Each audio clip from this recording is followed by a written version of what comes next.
Hello friends, YouTube channel गुरु दीपक जाने पर आपका स्वागत है। आज हम कछवाहा वंश जो आमेर का राजवंश है उसके पार्ट 3 का वीडियो देखना चाहते हैं। और पिछले वीडियो में हमने भगवंत दास और मान सिंह के बारे में पढ़ा था। अब इसके बाद में हम आगे के जो शासक हुए कछवाहा वंश में, जो महत्वपूर्ण शासक हुए हैं, उनकी उपलब्धियों के बारे में और उन पर जो परीक्षा में प्रश्न आते हैं उनके बारे में जानने का प्रयास करेंगे। साथियों, हमने पढ़ा था कि 1614 ईस्वी में मान सिंह की मृत्यु हो गई और मान सिंह के 3 पुत्र तो उनके जीवन काल में उनकी आंखों के सामने ही मृत्यु को प्राप्त हुए थे। उसके बाद में जो महत्वपूर्ण शासक हुए उनका नाम है मिर्जा राजा जयसिंह। मिर्जा राजा जयसिंह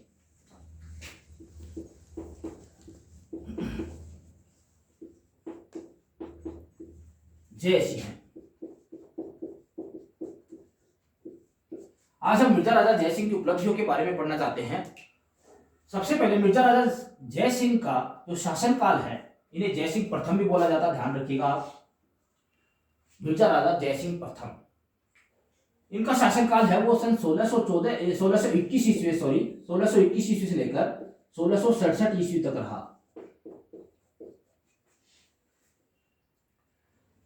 जब ये शासन पे बैठे उस समय इनकी आयु मात्र 11 वर्ष थी।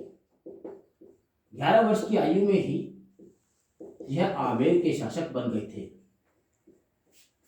नंबर 2 बात, मिर्जा राजा जयसिंह है, इसको मिर्जा राजा की जो उपाधि है वो शाहजहां ने प्रदान की थी। मिर्जा राजा की जो उपाधि है, ये प्रश्न कई बार परीक्षा में पूछा हुआ है, मिर्जा राजा की उपाधि है वो शाहजहां ने इसे दी थी। शाहजहां ने से मिर्जा राजा की उपाधि प्रदान की थी। सवाई जयसिंह आमेर के ऐसे शासक थे जिन्होंने मुगलों के 3 महान शासकों जहांगीर, शाहजहां और औरंगजेब, इन तीनों की शासन व्यवस्था को देखा और इन तीनों को शासन में सहयोग दिया। आपको ये बात अच्छी तरह से याद रखनी है। अगली बात जब हम करें, मिर्जा राजा जयसिंह जयपुर के कछवाहा वंश के जितने भी शासक हुए हैं उनमें सर्वाधिक शासन करने वाले शासक रहे हैं। सबसे लंबे समय तक शासन करने वाले शासक है वो मिर्जा राजा जयसिंह थे। इन्होंने लगभग 46 वर्ष तक शासन किया। 46 वर्षों का लंबा शासन काल इनका रहा है और कछवाहों के अंदर, आमेर के कछवाहों के अंदर सबसे लंबा शासनकाल इन्हीं का माना जाता है। साथियों, इन्होंने जयपुर का जो जयगढ़ है, उस समय जयपुर नहीं था, जयगढ़ का पुनर्निर्माण करवाया। ध्यान रखिएगा, पुनर्निर्माण बोल रहा हूं, जयगढ़ का पुनर्निर्माण है, ऐसा कहा जाता है मिर्जा राजा जयसिंह ने ही करवाया था। इसी के साथ हमें जो इनकी महत्वपूर्ण उपलब्धि है वो है पुरंदर की संधि। अच्छी तरह से आपको याद रखना है, पुरंदर की संधि। पुरंदर की संधि 11 जून सन 1665 ईस्वी को संपन्न हुई थी। 11 जून सन 1665 ईस्वी को संपन्न हुई थी।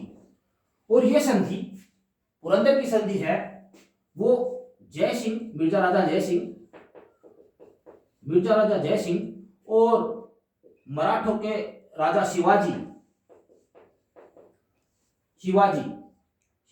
जो मराठों के शासक थे, इनके बीच में हुई थी। और इस संधि के तहत जयसिंह ने शिवाजी को मुगलों की अधीनता मानने के लिए बाध्य कर दिया था। शिवाजी ने इस संधि के तहत, पुरंदर की संधि के तहत, मुगलों की अधीनता स्वीकार कर ली थी। इस संधि के तहत जयसिंह ने यह आश्वासन दिया मुगलों की ओर से कि शिवाजी के मान सम्मान की रक्षा की जाएगी। और इसी के तहत शिवाजी जयसिंह के विश्वास के आधार के ऊपर ही जयपुर आए और जयपुर आने के बाद जयसिंह है इन्हें आगरा ले गए, वहां पर मुगल शासक से मिलवाया, लेकिन शिवाजी को अपना अपमान महसूस हुआ। ऐसे ऐसे योद्धाओं के पीछे उन्हें खड़ा कर दिया था जिन योद्धाओं ने शिवाजी को युद्ध क्षेत्र में पीठ दिखाई थी। शिवाजी को अपना अपमान महसूस हुआ और शिवाजी वहां से फिर भाग निकले और ये संधि है वो टूट गई थी। शिवाजी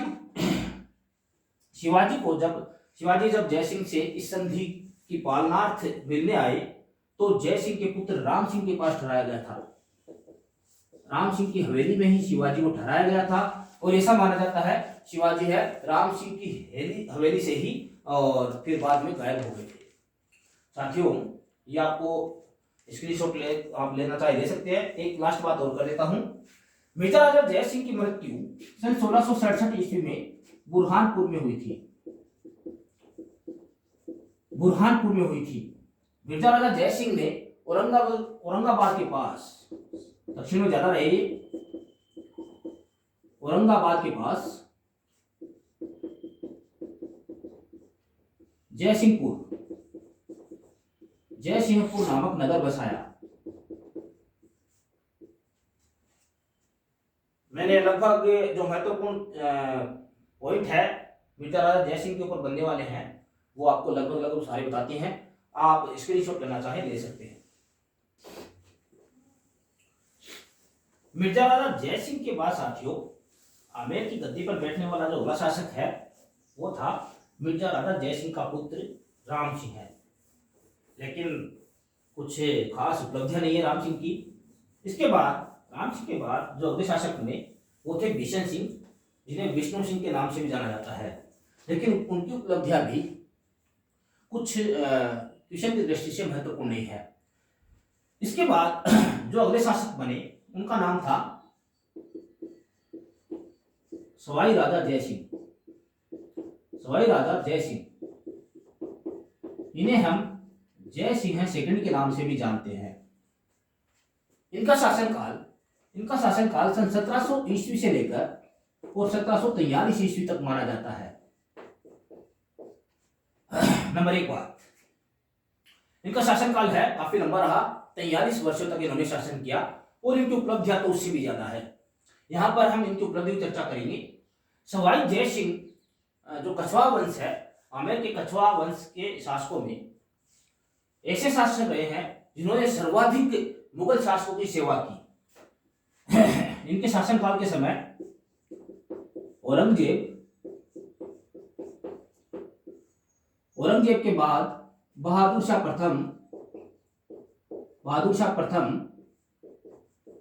प्रथम के बाद जहांदार शाह है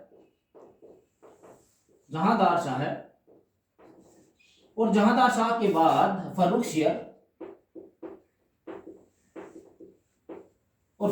के बाद मोहम्मद शाह रंगीला। इन सभी शासकों की सेवा सवाई राजा जयसिंह ने की थी। सर्वाधिक मुगल शासकों के साथ काम करने वाले कछवा वंश के शासक हैं वो जयसिंह दिखते रहे हैं। नंबर 2, इनको सवाई की उपाधि जो है, याद रखना परीक्षाओं के अंदर कई बार पूछा हुआ है, इनको सवाई राजा की उपाधि औरंगजेब ने दी थी। जिस प्रकार जयसिंह प्रथम को मिर्जा राजा की उपाधि है वो शाहजहां ने दी थी, उसी प्रकार सवाई राजा की उपाधि जयसिंह द्वितीय को औरंगजेब ने दी थी। जब औरंगजेब की मृत्यु हो गई 1707 ईस्वी में औरंगजेब की मृत्यु हो गई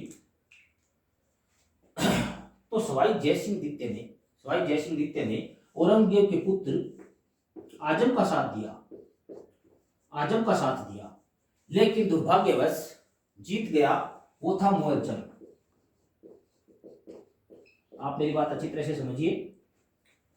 औरंगजेब की मृत्यु के बाद औरंगजेब के पुत्रों में उत्तराधिकार संघर्ष हुआ और इस संघर्ष में जयसिंह द्वितीय ने आजम का साथ दिया। ये आजम की सेना के साथ थे, लेकिन जीतने वाला और अगला शासक बनने वाला था वो था मुअज्जम बहादुर शाह प्रथम के नाम से मुगलों की गद्दी पर बैठा। निश्चित तौर पर मुअज्जम की और जयसिंह की दुश्मनी तो होनी ही थी। मुअज्जम ने, बहादुर शाह प्रथम ने जयपुर पर अपना अधिकार कर लिया और जयपुर का नाम 1707 ईस्वी में मोमिनाबाद, याद रखिएगा, मोमिनाबाद कर दिया। और जयसिंह को आमेर के शासन से हटाकर और आमेर का शासक है वो इनके भाई विजय सिंह को बना दिया। विजय सिंह को इनका जयपुर का आमेर का शासन है वो सौंप दिया। आप समझ सकते हैं मुअज्जम बड़ा नाराज था, क्योंकि जयसिंह ने मुअज्जम के खिलाफ युद्ध लड़ा था उत्तराधिकार युद्ध के अंदर। और जो ही मुअज्जम बहादुर शाह प्रथम के नाम से मुगलों की गद्दी पर बैठा, उसने जयपुर पर हमला किया और जयपुर का शासन है वो जयसिंह के भाई विजय सिंह को सौंप दिया, जो कि मुअज्जम के साथ था। और जयपुर का नाम बदलकर, आमेर का नाम बदलकर मोमिनाबाद रख दिया गया। साथियों, आपको ध्यान रखना है, देवारी समझौता अच्छी तरह से याद रखिएगा। देवारी समझौता ये 1707 ईस्वी में संपन्न हुआ था। अब आपको थोड़ी सी परिस्थिति बता देता हूं। इधर बहादुर शाह प्रथम ने आमेर पर अपना अधिकार कर लिया था और विजय सिंह को बिठा दिया। जय सिंह बिना शासन के ही डोल रहा था। इसी प्रकार हम जोधपुर की बात करें तो जोधपुर में उस समय जो अजीत सिंह थे, अजीत सिंह हैं जो जसवंत सिंह के पुत्र थे। जसवंत सिंह के समय ही औरंगजेब ने है वो जोधपुर को खालसा कर लिया था, यानी अपने अधिकार में ले लिया था। वहां पर भी अजीत सिंह को शासन प्राप्त नहीं था। ये दोनों राजा जयपुर और जोधपुर वाले बिना शासन के उदयपुर के शासक के पास गए और इन तीनों के अंदर एक समझौता हुआ जिसे हम देवारी समझौता कहते हैं। इस समझौते में शामिल होने वाले राज्य थे मेवाड़, मारवाड़ और आमेर। ये इन तीनों शासकों के बीच एक समझौता हुआ जिसके अंदर यह तय हुआ कि ये तीनों राज्यों की सेनाएं मिलकर और इन दोनों को अपना अपना राज्य दिलवाएगी। और हुआ भी ऐसा ही। इन तीनों की सम्मिलित सेनाओं ने जयपुर पर आक्रमण किया। विजय सिंह को हटाकर जय सिंह द्वितीय को वापस आमेर का शासक बना दिया। यह आपको अच्छी तरह से याद रखना है। चलिए आगे उपलब्धियां और देखते हैं। जय सिंह द्वितीय ने 18 नवंबर, चलिए ये बात चलो अभी बता देता हूं।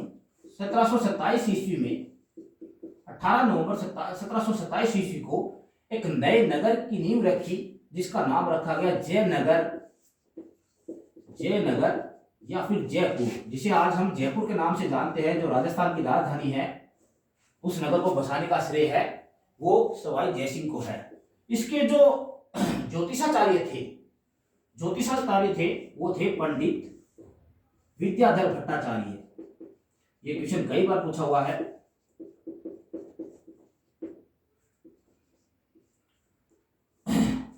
ये वास्तुविद कह सकते हैं आप, जयपुर नगर के वास्तुविद है वो पंडित विद्याधर भट्टाचार्य थे। और साथ में ही एक पुर्तगाली ज्योतिष विज्ञ को बुलाया गया जिसका नाम था जेवियर डी सिल्वा। ये पुर्तगाली वास्तुकार थे जिन्हें जयपुर निर्माण के समय सहयोग के लिए बुलाया गया था। 1729 ईस्वी में सवाई जयसिंह ने इसे अपनी राजधानी बना लिया। अपनी राजधानी से जयपुर को बना लिया। उसके बाद से जो कछवाहा वंश की राजधानी है वो आमेर से हटकर और जयपुर आ गई थी। सवाई जयसिंह ने पूरे भारत में 5 वेधशालाओं का निर्माण करवाया। ये क्वेश्चन कई बार आया हुआ है। 5 वेधशालाओं का निर्माण कराया। ये 5 वेधशालाएं कहाँ कहाँ थी, ऐसा प्रश्न आया हुआ है। 4 ऑप्शन दिए गए थे, उसमें से एक गलत था। जयपुर तो निश्चित ही है। जयपुर, दिल्ली, आगरा, मथुरा और बनारस, ये 5 नाम आप याद रख लीजिएगा। 100 वेधशालाएं थी जयपुर वाली। ये 5 नगरों के अंदर इन्होंने 5 वेधशालाओं का निर्माण करवाया। क्वेश्चन ऐसा आया हुआ था, इनमें से 3 नाम दे दिए गए थे, चौथा अलग दे दिया गया था कि कहां पर वेधशाला नहीं बनवाई। तो इस प्रकार का प्रश्न है, आपको ध्यान रखना है। इन्होंने ज्योतिष की एक पुस्तक भी लिखवाई जिसका नाम था जय सिंह कारिका, जय सिंह कारिका। वेधशाला, जो जयपुर की वेधशाला है, उसे जंतर मंतर के नाम से जाना जाता है, जंतर मंतर, जंतर मंतर। इसके अंदर कई प्रकार के यंत्र है, वो सवाई जय सिंह ने यहाँ पर बनवाए। सवाई जय सिंह है जयपुर और ज्योतिष और विज्ञान के अंदर काफी रुचि रखते थे। इसमें से एक यंत्र का नाम है सम्राट यंत्र। सम्राट यंत्र है, ये एक सौर घड़ी है और विश्व की सबसे बड़ी सौर घड़ी है। इसी प्रकार एक यंत्र का नाम है राम यंत्र, राम यंत्र, जो कि एक चंद्र घड़ी है, चंद्र घड़ी यानी चंद्रमा के अनुसार चलने वाली, समय बताने वाली चंद्र घड़ी। इसी प्रकार एक यंत्र का नाम है जय प्रकाश यंत्र, ये आप याद रखिएगा, जय प्रकाश यंत्र। यह मौसम विज्ञान से संबंधित था और मौसम की जानकारी देता था। एक यंत्र का और उल्लेख कर देता हूं यहाँ पे, नाभि वलय यंत्र, नाभि वलय यंत्र। यह यंत्र गुरुत्वाकर्षण के बारे में जानकारी देता है। आप सोच सकते हैं कितना इस समय भी नॉलेज आ गया था। गुरुत्वाकर्षण से संबंधित यंत्र भी है, भारतीय शासकों ने बनवा दी थे। आप स्क्रीनशॉट लेना चाहे ले सकते हैं। इसके बाद में हम आगे की बात शुरू करते हैं।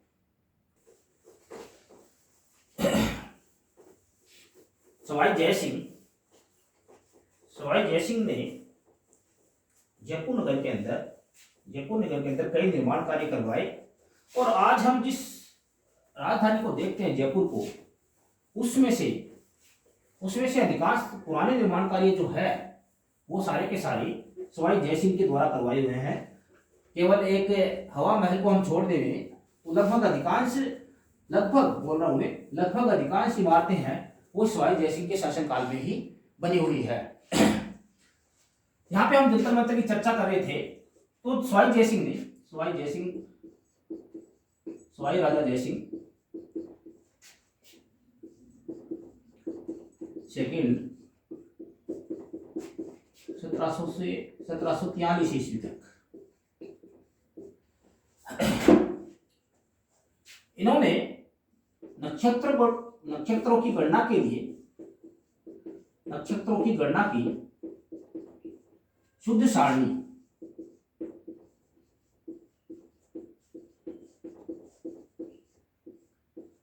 जिसका नाम आप अच्छी तरह से याद रखिएगा, जीज मोहम्मद शाही।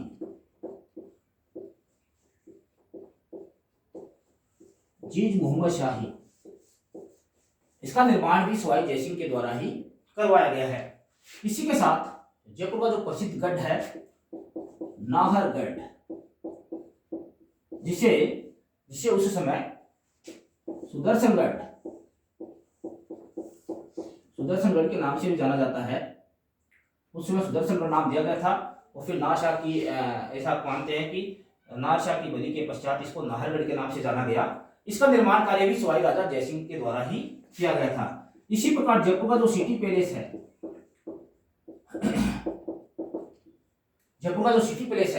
उसका निर्माण भी सवाई जय सिंह ने करवाया था, जिसे शीश महल भी कह देते हैं। इसी के साथ जो जयबान तोप है, इसको जयगढ़ पर सवाई जय सिंह के द्वारा रखवाया गया, ऐसा माना जाता है। अब हम थोड़ी सी इनकी राजनीतिक उपलब्धियों की बात कर लेते हैं। सवाई जय सिंह जब मुगलों की सेवा में थे और मनसबदार के रूप में इनके मराठों से 3 प्रमुख युद्ध हुए।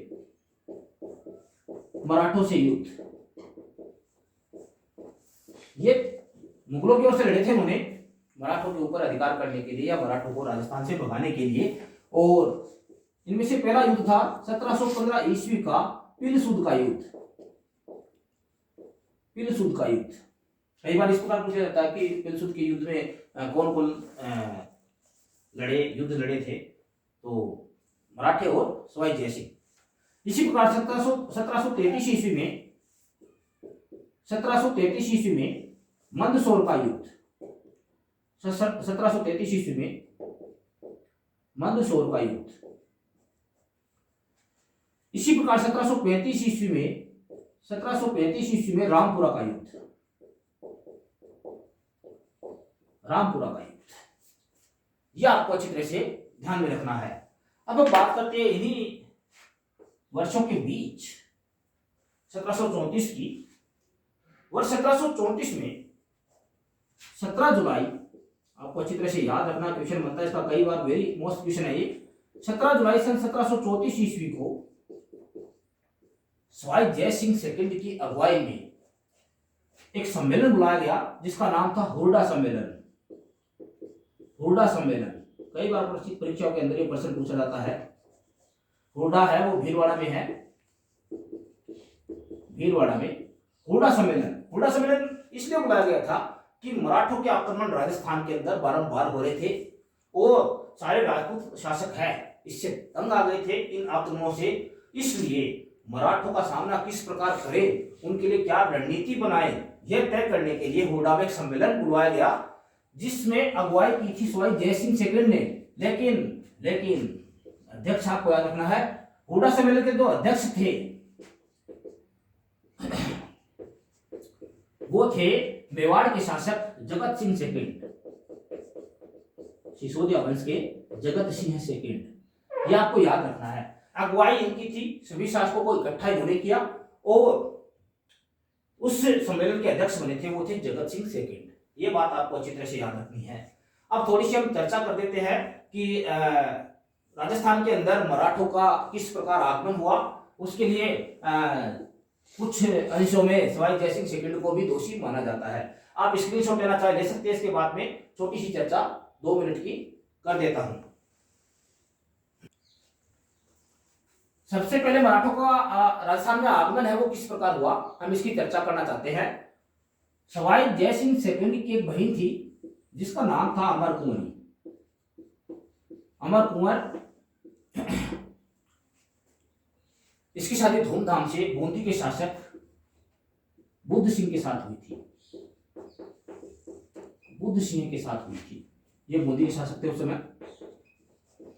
सवाई जय सिंह सेकंड की बहन अमर कुंवर की शादी बुद्ध सिंह के साथ हुई थी, लेकिन ऐसा माना जाता है इतिहास में कि अमर कुंवर के कोई भी संतान है वो उत्पन्न नहीं हुई। बुद्ध सिंह ने अपना अधिकारी दूसरे उत्तराधिकारी है वो दूसरी रानी से उत्पन्न दलेर सिंह को चुना। दलेर सिंह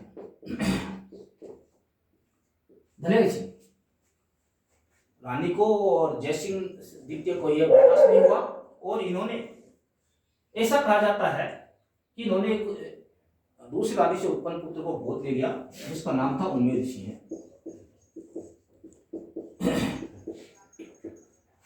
उमेर सिंह सबसे पहले जय सिंह सेकंड ने उमेर सिंह का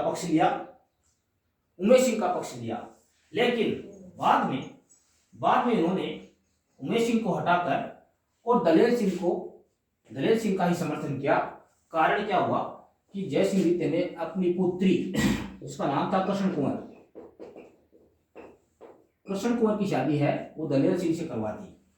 अब सवाई जय सिंह है वो अपने जवाई, अपने दामाद दलेर सिंह का पक्ष लेने लगी। यहाँ पे रानी अमर कुंवर है वो उमेश सिंह का पक्ष ले रही थी उत्तराधिकार के लिए और वह उमेर सिंह को शासक बनाना चाहती थी। जब भाई की ओर से इन्हें लगा ऐसा कि अब यहाँ पे सहयोग नहीं मिल पाएगा तो इन्होंने मराठों को पकड़ा और मल्हार राव होलकर